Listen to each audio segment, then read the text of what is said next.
King Belshazzar made a great feast for 1,000 of his lords and drank wine in front of the 1,000. Belshazzar, when he tasted the wine, commanded that the vessels of gold and of silver that Nebuchadnezzar his father had taken out of the temple in Jerusalem be brought, that the king and his lords, his wives, and his concubines might drink from them. Then they brought in the golden vessels that had been taken out of the temple, the house of God in Jerusalem, and the king and his lords, his wives, and his concubines drank from them.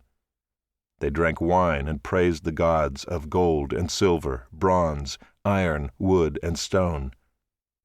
Immediately the fingers of a human hand appeared and wrote on the plaster of the wall of the king's palace, opposite the lampstand. And the king saw the hand as it wrote. Then the king's color changed, and his thoughts alarmed him. His limbs gave way, and his knees knocked together. The king called loudly to bring in the enchanters, the Chaldeans, and the astrologers. The king declared to the wise men of Babylon, "Whoever reads this writing and shows me its interpretation shall be clothed with purple and have a chain of gold around his neck, and shall be the third ruler in the kingdom." Then all the king's wise men came in, but they could not read the writing or make known to the king the interpretation. Then King Belshazzar was greatly alarmed, and his color changed, and his lords were perplexed.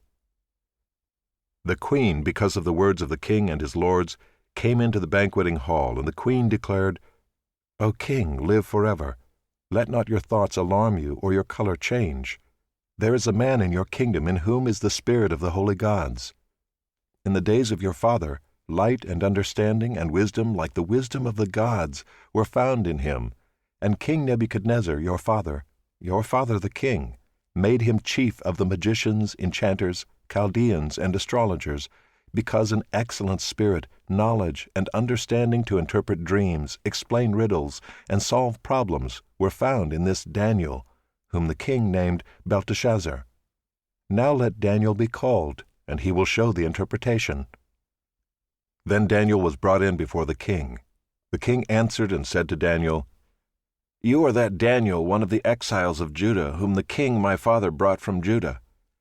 I have heard of you that the spirit of the gods is in you, and that light and understanding and excellent wisdom are found in you. Now the wise men, the enchanters, have been brought in before me to read this writing and make known to me its interpretation, but they could not show the interpretation of the matter. But I have heard that you can give interpretations and solve problems. Now if you can read the writing and make known to me its interpretation, you shall be clothed with purple and have a chain of gold around your neck, and shall be the third ruler in the kingdom." Then Daniel answered and said before the king, "Let your gifts be for yourself, and give your rewards to another. Nevertheless I will read the writing to the king, and make known to him the interpretation. O king, the Most High God gave Nebuchadnezzar your father kingship and greatness and glory and majesty. And because of the greatness that he gave him, all peoples, nations, and languages trembled and feared before him.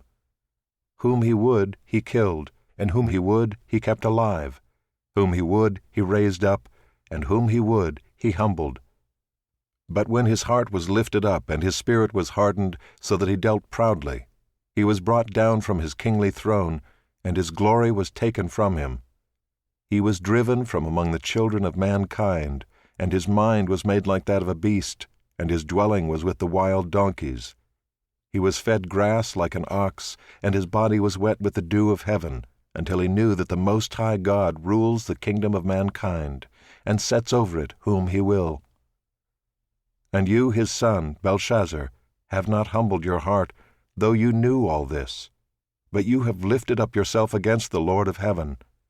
And the vessels of his house have been brought in before you, and you and your lords, your wives, and your concubines have drunk wine from them. And you have praised the gods of silver and gold, of bronze, iron, wood, and stone, which do not see or hear or know. But the God in whose hand is your breath, and whose are all your ways, you have not honored. Then from his presence the hand was sent, and this writing was inscribed.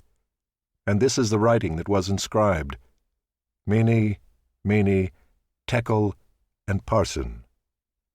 This is the interpretation of the matter. Mene, God has numbered the days of your kingdom and brought it to an end. Tekel, you have been weighed in the balances and found wanting. Peres, your kingdom is divided and given to the Medes and Persians. Then Belshazzar gave the command, and Daniel was clothed with purple, a chain of gold was put around his neck, and a proclamation was made about him that he should be the third ruler in the kingdom. That very night, Belshazzar the Chaldean king was killed. And Darius the Mede received the kingdom, being about 62 years old.